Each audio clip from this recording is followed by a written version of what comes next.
দিয়া মাওলা একসাথে জান্নাতে যাওয়ার তৌফিক দিয়া দাও আল্লাহুম্মা আমিন।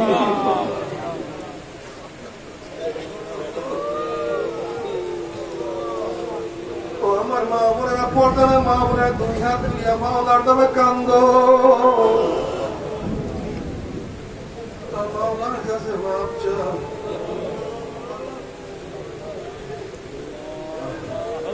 কান্না না আসলে মনের ভিতরে মন আসলে ঘরের দরজা দিয়ে নতুন বউ হইয়া উঠছিল রে মন। কত মেয়ের সর্বত্র আছে, কত মেয়ের বাতাস ঘুরছে, আবার একদিন ঘরের দুয়ার দিয়ে মরণ আসে বাইর হবো। ছেলে কান্দে মামা করে, মেয়ে কান্দে মামা করে, বলে মঞ্জু আপ তোমার দিব আল্লাহ।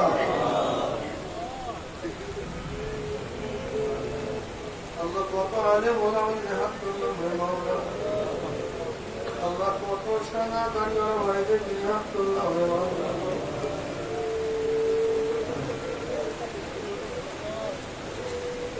আল্লাহ কত বেগুনে আমাদের কাল বেড়ে ভাইদের হাত করলাম মাওলা। আল্লাহ আমি তো গুনাহগার, আমার দিকে না তাকাইয়া এই মাজলিসে যতক্ষণ থাকবো, আর কিছু হোক অথবা নাই হোক, দান কাদের ফেরেশতারা আমলনামায় কিছু না কিছু নেক রাখতেই থাকবে। বাম কাদের ফেরেশতার কলম সম্পূর্ণ অফ, কোন গুনাহ লিখতে পারবে না। কি ব্যাপারে আপনারা একমত না দ্বিমত? একমত। হতে পারে কিয়ামতের ময়দানে আল্লাহ পাক যখন আমলনামা উল্টাবেন, দেখবেন এই বন্ধার এই সময় থেকে এই সময় পর্যন্ত গুনাহ নাই, শুধু নেক আর নেক। হতে পারে এই ওসিলা আল্লাহ পাক আপনাকে আমাকে মাফ করতে পারেন কি পারেন না? অবশ্যই পারেন। যে মালিক কারীম আপনাকে আমাকে গাফেলদের অন্তর্ভুক্ত না করে এই মুমিন মুত্তাকিন জাকির শাকির অন্তর্ভুক্ত তৌফিক দান করছেন, আমরা বেজান না খুশি? যারা আমরা খুশি হলাম, খুশির সাথে সবাই বলে আলহামদুলিল্লাহ। আমি সংক্ষিপ্ত কিছু আলোচনা করবো, খুব খেয়ালের সাথে কথাগুলি শোনা চাই। আল্লাহ পাক বলেন, কুনতুম খায়রা উম্মাতিন উখরিজাত লিন-নাস তা'মুরুনা বিল মা'রুফি ওয়া তানহাউনা আনিল মুনকার ওয়া তু'মিনুনা বিল্লাহ। তোমরা সর্বশ্রেষ্ঠ উম্মত, তোমরা সর্বশ্রেষ্ঠ উম্মত, তোমাদের চেয়ে সর্বশ্রেষ্ঠ উম্মত আগে যায় নাই, তোমরাই সর্বশ্রেষ্ঠ, ঠিক না? কুনতুম খায়রা উম্মাতিন, কেন বের করা হয়েছে তোমাদেরকে? কি কারণে? তোমরা উত্তম হওয়ার কারণ কি? দুইটা গুণ থাকার কারণে। কয়টা গুণ? তা'মুরুনা বিল মা'রুফ ওয়া তানহাউনা আনিল মুনকার, তোমরা সৎ কাজের আদেশ করো, অসৎ কাজ থেকে মানুষকে নিষেধ করো, বিরত রাখো, বাধা প্রদান করো। ওয়া তু'মিনুনা বিল্লাহ, ঈমান রাখো কার উপরে? আল্লাহর উপরে। দেখেন, ঈমান তো মুকদ্দম হওয়া চাই। ঈমান সবার আগে, সমস্ত আমলের আগে ঈমান। ঈমান আগে না আমল আগে? ঈমান ছাড়া কোন আমল কাবেলে কবুল না, কোন আমলই গ্রহণযোগ্য না। ঈমান থাকলে আমল কাজে লাগবে, ঈমান না থাকলে যত ভালো কাজ করেন কোন কাজ কাজে আসবে না। যেহেতু ঈমান সবচেয়ে দামি, ঈমানকে আগে আনার কথা ছিল, কিন্তু এখানে ঈমানকে পরে নিয়ে আসছে, আমলকে আগে নিয়ে আসছে। এর কারণটা কি? এর কারণ হল ঈমানের ব্যাপারে আগেকার উম্মত নবী মুহাম্মদ সাল্লাল্লাহু আলাইহি ওয়াসাল্লাম উম্মতের মধ্যে কোনো পার্থক্য নেই। ঈমানের ব্যাপারে আগের নবী পরের নবী কোনো পার্থক্য, সমস্ত নবীদের ঈমান এক, অভিন্ন, সব এক, অভিন্ন সব। আরে ভাই কথা বলি আমরা, তখন মিটিং লাগাইতেছে আর বয়ান চলছে, জানেন তো অবস্থা দেখছেন। এই জন্য বোঝাই তুমি তার আন্দোলন ধ্বংস হয়ে যেতে হবে না কেন?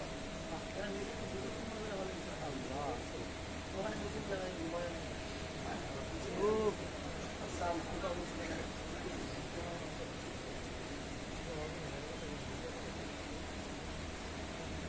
নবী আদম আলাইহিস সালাতু ওয়াস সালাম ঈমান এবং আমার নবীর ঈমান এক না ভিন্ন? এক। আল্লাহ কয়জন? আদম আলাইহিস সালাতু ওয়াস সালামকে বিশ্বাস করতেন করেন না? নবী নূহ আমাদের নবী আদম আলাইহিস সালাম ফেরেশতা বিশ্বাস করতেন করতেন না? আমার নবী জান্নাত, আমার নবী জাহান্নাম, আমার নবী। ঈমানের মধ্যে কোনো পার্থক্য নেই, সমস্ত নবীর ঈমান এক, অভিন্ন। সমস্ত উম্মতের ঈমান এক, অভিন্ন, কিন্তু আমল এক না, আমল অভিন্ন না, আমলের মধ্যে ভিন্নতা আছে। যেরকম নবী আদম আলাইহিস সালামের উম্মতের মধ্যে ছেলে বোন ভাই বিবাহের মধ্যে জায়েজ ছিল কি ছিল না?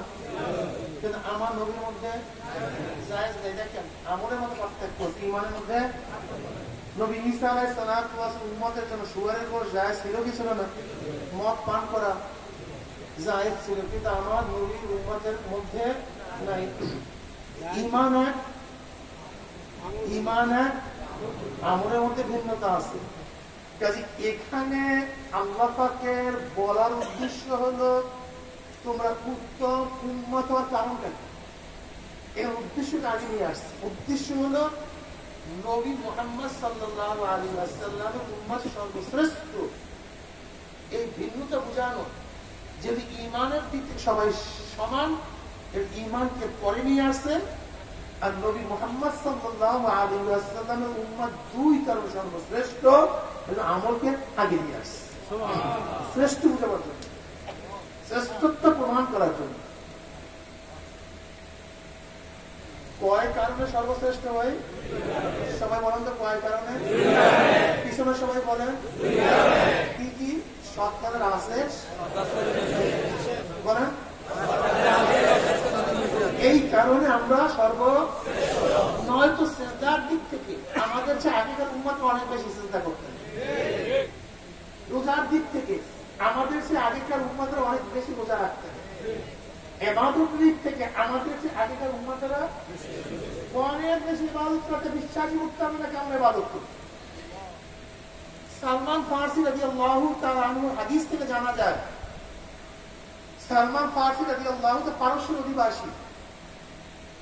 তিনি যে শায়েখের কাছে বয়াত হয়েছেন, যে শায়েখের সোহবত ইখতিয়ার করছেন, সে শায়েখ সম্পর্কে সালমান ফারসি রাদিয়াল্লাহু ফরমান, তিনি এত ইবাদত করতেন, ইবাদত করতে করতে করতে করতে তার শরীরের মধ্যে কোনো গোশত ছিল না, হাড়টি সার হয়ে গেছে।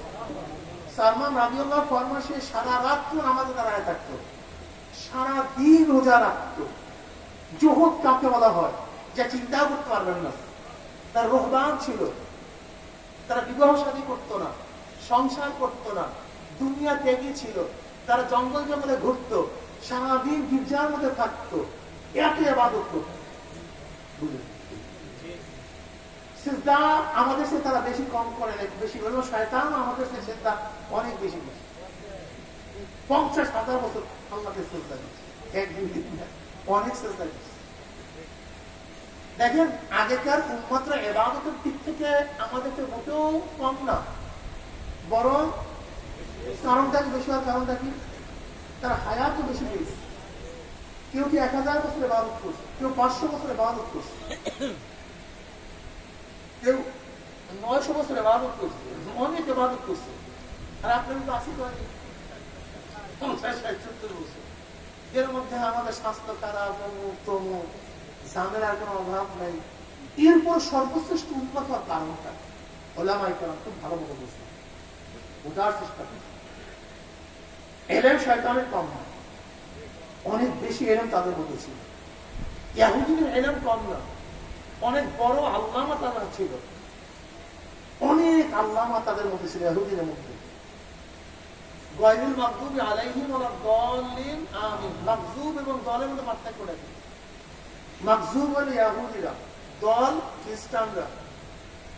মাগজুব এবং দলের মধ্যে পার্থক্য হলো মাগজুব যারা জানে করে না, আর যারা দল মানে জানেও না করেও না। ইহুদিরা জানতো কিন্তু আমল করতো না, ইহুদিরা এতে করতো না, আর খ্রিস্টানরা জানতো না আমলও করতো না। এবং দল ওদের চেয়ে মারাত্মক হলো ইহুদি। আজও গোটা দুনিয়ার মধ্যে বেশি জানতে হলো ইহুদি। আজও অনেক পড়াশোনা করে জঙ্গলে জানা যায়, জানার কোনো কমতি তাদের মধ্যে নেই। খ্রিস্টানদের মধ্যে বহুত বড় বড় পাণ্ডিত আছে, বহুত বড় বড় বিজ্ঞানী আছে, এবং খ্রিস্টানদের মধ্যে এত বেশি আরবি সম্পর্কে জানে যা চিন্তা করতে পারবেন না। আল মুফিদা কামুসের মতো আরবি ডিকশনারি তো খ্রিস্টানরা লিখছে, হাদিসের উপর খ্রিস্টানরা যে কিতাব লিখছে, আপনি পেরেশান হয়ে যাবেন।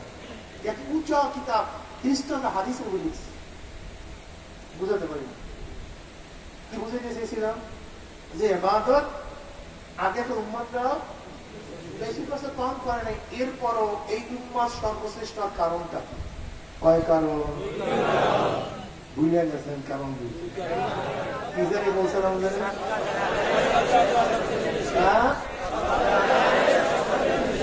এখন আপনারাই বলেন, যদি কোনো ব্যক্তি সারাদিন নামাজ পড়ে, সারাদিন রোজা রাখে, সারাদিন পটকা করে, সারাদিন তেলাওয়াত করে, সারাদিন কুতুব বিড়ি করে, সারাদিন রোজা রাখে, সব কিছু করে, কিন্তু অসৎ কাজ থেকে বাধা দেয় না, নিষেধ করে না, সে উত্তম উম্মত হবে, ঠিক না? মাশাআল্লাহ, আপনার তফসিল বুঝতে পারছি। ধন্যবাদ আপনাকে, আলহামদুলিল্লাহ, ধন্যবাদ আপনাকে। সে যত বড় মৌলবী হোক না, যত বড় পীর হোক না, যত বড় মুহাদ্দিস হোক না কেন, যত বড় মুহাক্কিক হোক না কেন, যদি অসৎ কাজ থেকে মানুষকে বিরত না রাখে, বাধা প্রদান না করে, অন্যের মোকাবেলা না করে, প্রতিরোধ না করে, কোরআনের ভাষায় সে উত্তম উম্মত হতে পারে না।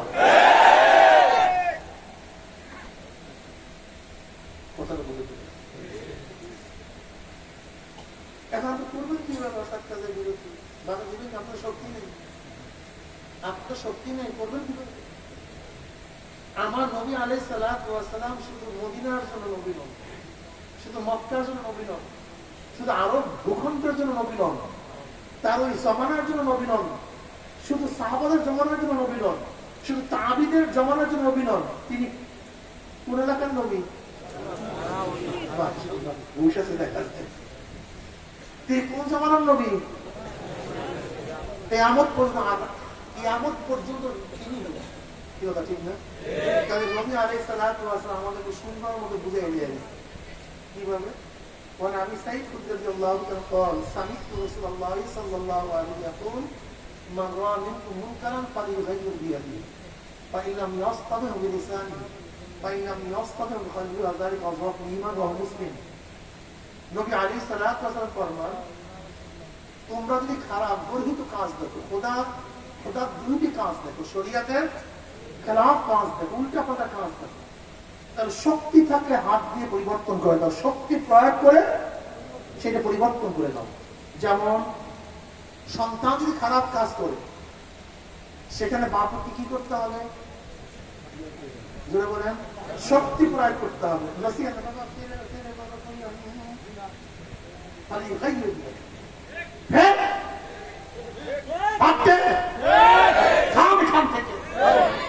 শক্তি প্রয়োগ, তোমার অধিকার আছে, তুমি শক্তি প্রয়োগ করতে, শক্তি প্রয়োগ করতে। যদি শক্তি প্রয়োগ করার ক্ষমতা থাকে, শুধু নসিহত দিয়ে হবে না, শক্তি প্রয়োগ করে পরিবর্তন করে দাও। যদি স্ত্রী খারাপ কাজ করে, সেখানে শক্তি প্রয়োগ, বুঝাতে পারি। গোলাম যদি খারাপ কাজ করে, কি করো? শক্তি প্রয়োগ করে। যদি ছাত্র খারাপ কাজ করে, গর্বিত কাজ করে, বলে না কেন? শক্তি, যে শক্তি প্রয়োগ করতে পারে তাকে শক্তি প্রয়োগ করতে হবে। যেমন বাংলাদেশের জনগণ যদি খারাপ কাজ করে, প্রাইম মিনিস্টার নসিহত না, সে শক্তি প্রয়োগ করে খারাপ কাজ থেকে বিরত রাখবে। যদি সেই শক্তি না থাকে, নবী আলাইহিস সালাতু ওয়াস সালাম ফরমান, মুখ দিয়ে এমন ভাবে বলো যেন পরিবর্তন হয়ে যায়। মুখ দিয়ে এমন ভাবে বলো, বলতে থাকো যেন পরিবর্তন। মুখ দিয়ে বললে পরিবর্তন হয় না?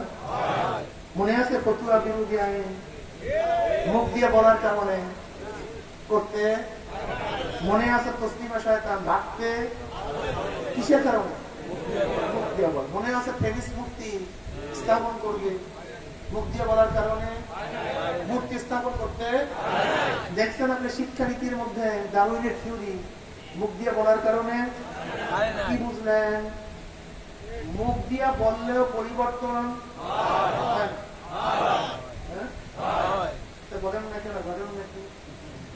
কারণটা কি? প্রমাণ কিনা?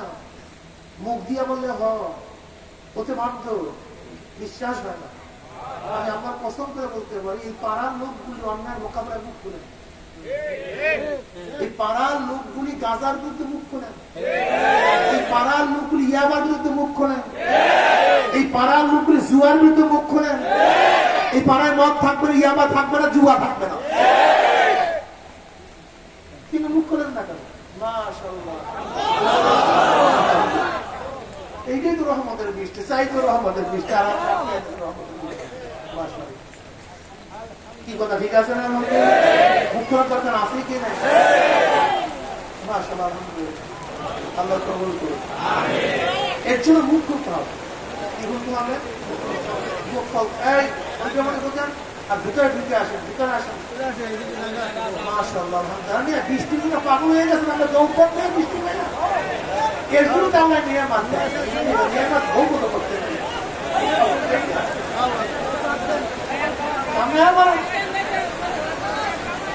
মাশাআল্লাহ, আমাদের মাহফিল কামিয়াব হয়ে গেছে আলহামদুলিল্লাহ। আর বয়ানের দরকার নেই, মাহফিল বৃষ্টি হয়েছে এই নিয়ে বড় বয়ান হয়ে গেছে। আলহামদুলিল্লাহ, মুখ খুলে পরিবর্তন হয় কি হয় না? শোনেন ওলামায়ে কেরাম, জ্ঞানীরা, আমি বারবার একটা কথা বলি, বলার চেষ্টা করি, আপনারা বোঝার চেষ্টা করেন না। বাংলাদেশে যতজন মুসল্লি আল্লাহকে চেষ্টা করে, যারা আল্লাহকে চেষ্টা করে সব বাদ, একটারও প্রয়োজন নাই। যারা আমার মাওলাকে চেষ্টা করে, এই কাজ চেষ্টা গিয়ে যদি অন্যায় মোকাবেলার মুখ খুলতো, বাংলাদেশে একটা অন্যায় থাকতে পারত? আপনি স্বীকার করেন, মুসল্লি আল্লাহকে চেষ্টা করে কিন্তু জবান করে না।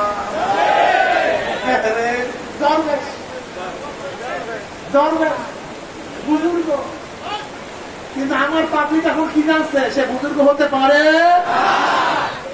সে বড় বুজুর্গ হতে পারে না, হতে পারে না। নবী আলাইহিস সালাম কথা ফরমান, যদি শক্তি না থাকে কি করো?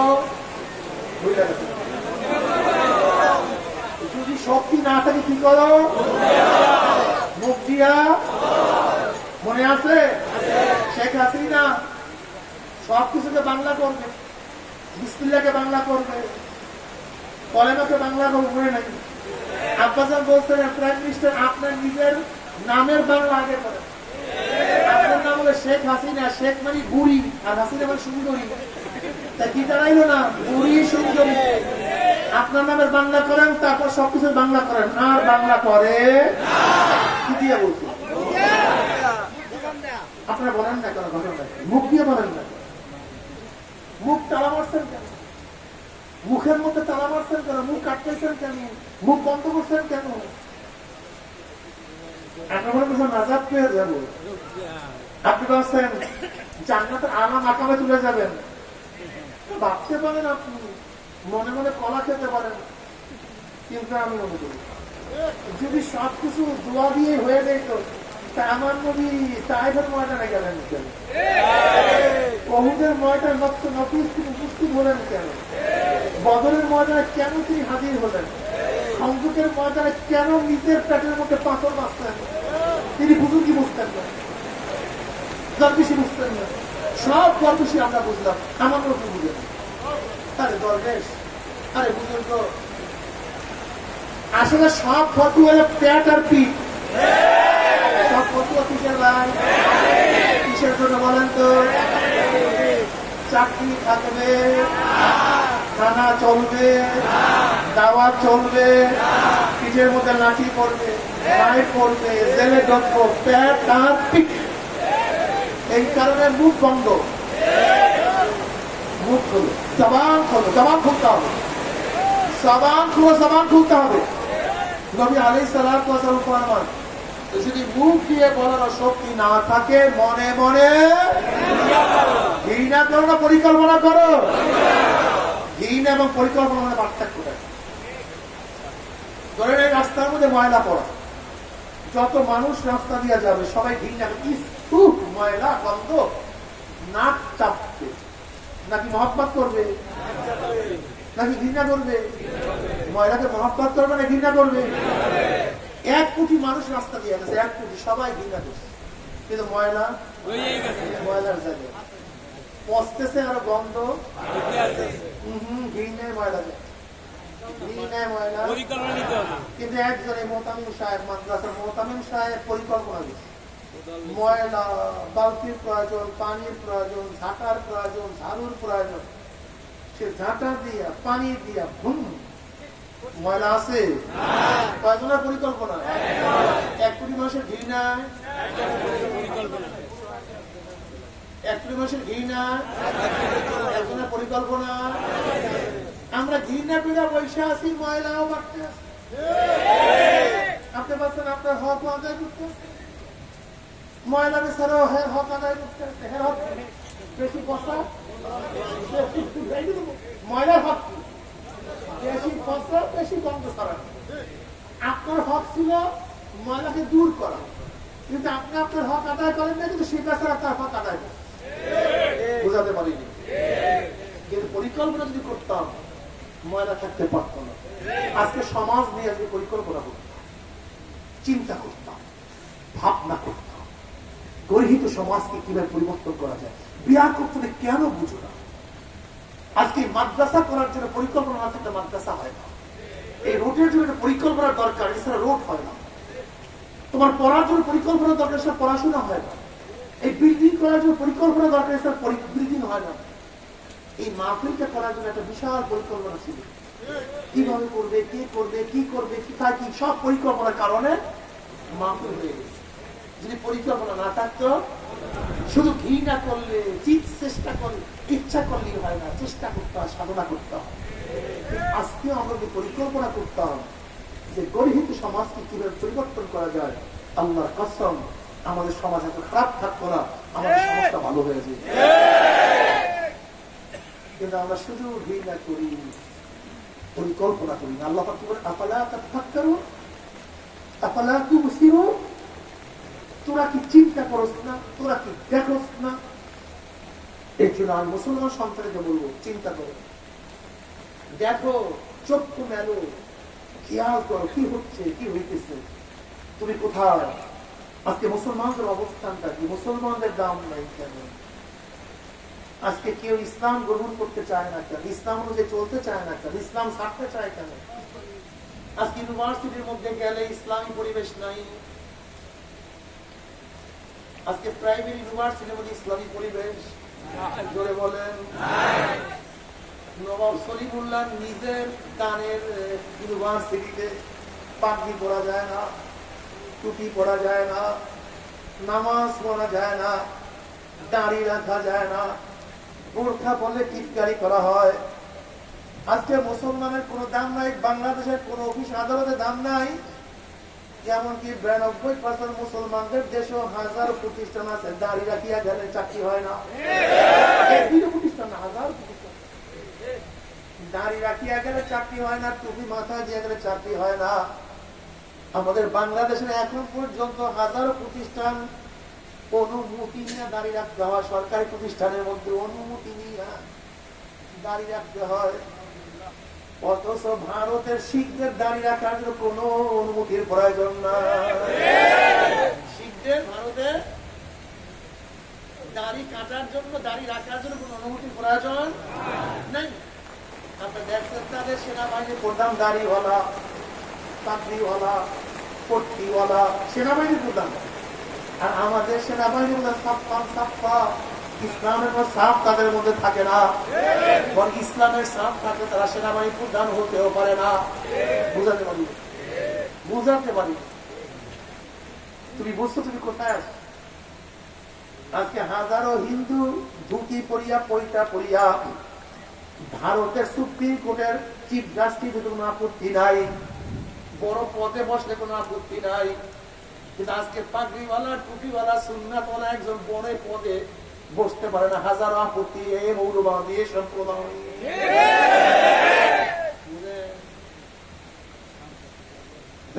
মুসলমান তোর পরিকল্পনা আছে, তুমি তো মৌলবী মানুষ, ছোট্ট একটা জিনিস নিয়েই তুমি খুব সন্তুষ্ট যে আমি আছি খুব ভালো, আলহামদুলিল্লাহ। কিন্তু তোমার কি পরিকল্পনা আছে যে বাংলাদেশটাকে কিভাবে নাস্তিকটা দখল করতেছে, কিভাবে রন্ধ্রের মধ্যে ঢুকতেছে? আজকে ট্রান্সজেন্ডারের মাধ্যমে মানুষকে বেঈমান বানানো হচ্ছে, শিক্ষা সিলেবাসের মাধ্যমে মানুষকে বেঈমান বানানো হচ্ছে।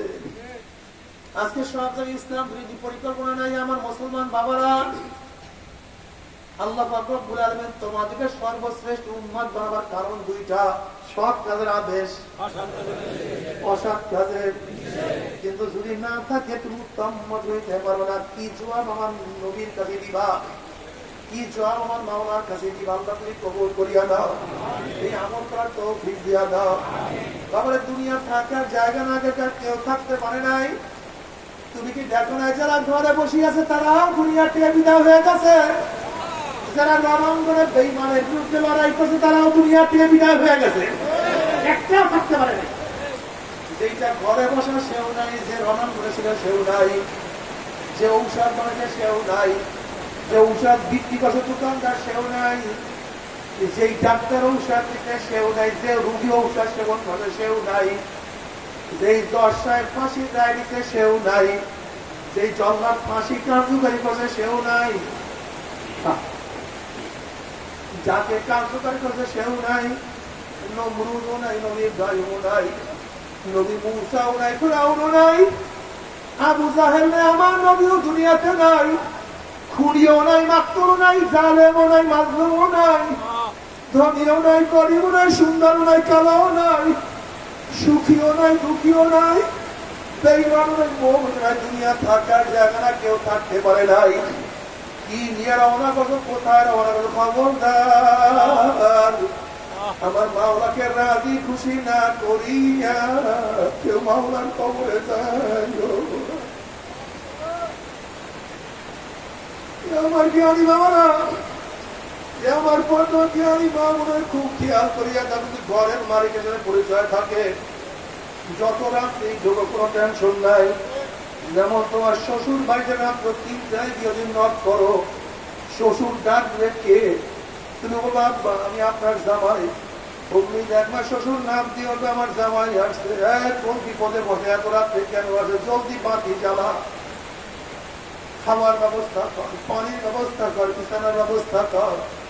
ঘরের মালিকের সাথে পরিচয় আছে, যখন রাত্রে ঢোকো কোনো সমস্যা নাই, সব ব্যবস্থা হয়ে যাবে। যদি ঘরের মালিকের সাথে পরিচয় না থাকে, নক করো রাত্র 3টায়, গভীর রাত্রে। অগ্নি বলে চোর আসছে, ডাকাত আসছে, ওকে পিঠা, ওকে মার, ওকে মান দিয়া বলো। ঘরের মালিকের সাথে পরিচয় নাই, ঠিক কবরের মালিকের সাথে পরিচয় করিয়ে যদি কবরে যাইতেই পারো। যখনই কবরের মালিকের লোক, তার ওলিরা, তার বন্ধুরা কবরের মধ্যে যাবে, আল্লাহ বলবে হে ফেরেশতা আমার বন্ধু আসছে, ওয়াফুসুল ফরাশ আমিনাল জান্নাওয়াল বিসমিনাল জান্নাহ। আমার বন্ধুর গায়ের মধ্যে জান্নাতের পোশাক লাগাইয়া দে, জান্নাতের বিছানা বিছাইয়া দে, জান্নাতের নাক দিয়ে আমাদের গোটা কবরটাকে ভরিয়া দে। আল্লাহ কবুল করিয়া নাও। কিন্তু যখনই মালিকের সাথে পরিচয় না করিয়া কবরে যাওয়া, মালিক বাবা আমার দুশ্মন আছে, কবরের মাটি চাপ দে। ওই কবরের 2 পাশের মাটি এত জোরে চাপ মারবে, আমার দুশ্মন আছে, গোটা কবরের মধ্যে আগুন ধরাইয়া দে। আল্লাহ তুই মাফ করিয়া দাও। কবরের মধ্যে শান্তি, শান্তি। যদি মালিকের সাথে পরিচয় করিয়া কিয়ামতের ময়দানে উঠতেই পারো, আমার মালিক আরো সেটিতে জায়গা করিয়া দিবে।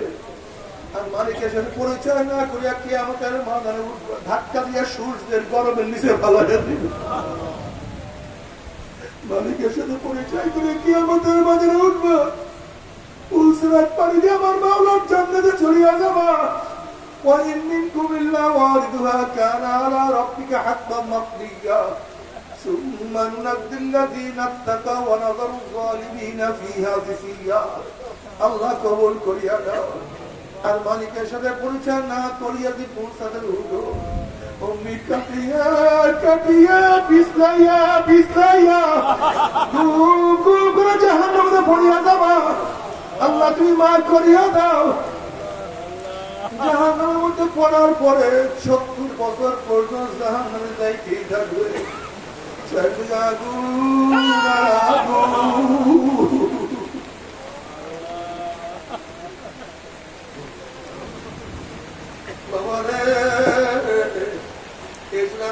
মালিকের সাথে পরিচয় করিয়া মালিকের কবরে যাইব। ও আমার যুবক বাবরা, মালিকের সাথে পরিচয় করিয়া কিয়ামতের মধ্যে উঠিও। ওই মালিকের সাথে পরিচয় করিয়া মিজানের মধ্যে দাঁড়াইও।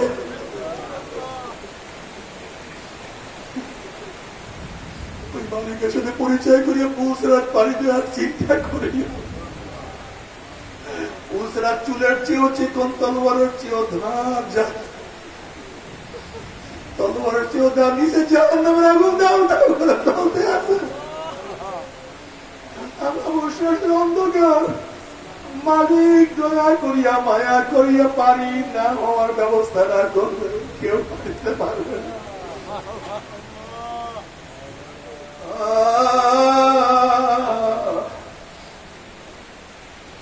তবে মোহাম্মদ মুসলমানদের বলতে সবাই মনে চায় গুনার থেকে ফিরিয়ে আমরা কামল করবো।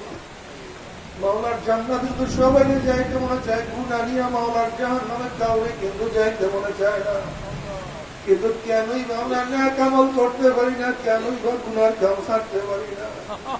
এর মূল কারণ আপনার এবং আমার পিছনে নফস এবং শয়তান লাগিয়া রয়েছে। এই নফস এবং শয়তান থেকে ফেরার জন্য যে কোনো একজন হাক্কানি আল্লাহর ওলির হাতে হাত দিতে হবে রে বাবা। খবরদার, বর্তমান জমানায় পীর মুরিদের ভেজাল, ব্যবসা, দলাদলি, হিংসা হাসাতে পরিণত হয়ে গেছে। সমস্ত আল্লাহর একমত যে পীরের 5 জন মুরিদের মধ্যে কম পক্ষে 3 জনকে দেখবা আলহামদুলিল্লাহ সুন্নাত মাহফিল আমল আখলাক মজবুত হয়ে যাইতে আছে, গুনার কাম ছাড়তে আছে, নেকের আমল ধরতে আছে, কলম নরম হইয়া চোখে পানি আসতে আছে। বৃক্ষতর নাম কি, ফলে পরিচয়। আমি চরমনাই বুঝি না, চরমনায় দাওয়াত প্রশংসা প্রচার প্রসার করার জন্য আসি রে বাবা। চরমনাই যাওয়ার তোমার কোনো দরকার নাই, কোনো দরকার নাই, কোনো দরকার নাই। তুমি যার কাছে গিয়া পারো গুনার কাম সারো, নেকের আমল ধরো, কলম নরম করিয়া চোখে পানি নিয়ে মাওলার কবরে যাইও। যেরকম দুনিয়ার ঘরে আগুন লাগলে পানি ছাড়া নিভানো যায় না, ঠিক তদ্রুপ তোমার এবং আমার গুনার দ্বারা যে জাহান্নামের আগুন জ্বলিয়া রয়েছে, চোখের পানি ও তারা কিন্তু জাহান্নামের আগুন নিভানো সম্ভব না। কাজে আমার জন্য দোয়া চাই, আমিও দোয়া করি, সবাই সবার জন্য প্রাণ খুলিয়া দোয়া করো যেন কিয়ামতের ময়দানে দলাবলি বাজি তোমার যেই বন্দার হাত পছন্দ হয় তার মধ্যে সবাই গুনাহকে ক্ষমা করে আল্লাহ। আল্লাহ মাফ করবাই না, ক্ষমা করবাই না। তোরা তোমার বন্ধের এখানে কেন আসছি? আমরা দুনিয়া পাওয়ার জন্য আসি না, চাউ নেওয়ার জন্য, কম্বল নেওয়ার জন্য আসি না। কেউ নামাজ কাজা করিয়া বলাইছি, কেউ রোজা সারিয়া দিছে, কেউ বেপরদা পকওয়ারের মধ্যে লিপ্ত হয়ে গেছে, কেউ হারাম কবিরা গুনাহ করিয়া বলাইছে। আল্লাহ আমরা জাহান্নামের কাজ করিয়া ফেলাইছি। আল্লাহ জাহান্নামের খাতাটি আমাদের নামটা কাটিয়া দাও। আল্লাহ জাহান্নামের খাতাটি আমাদের নামটা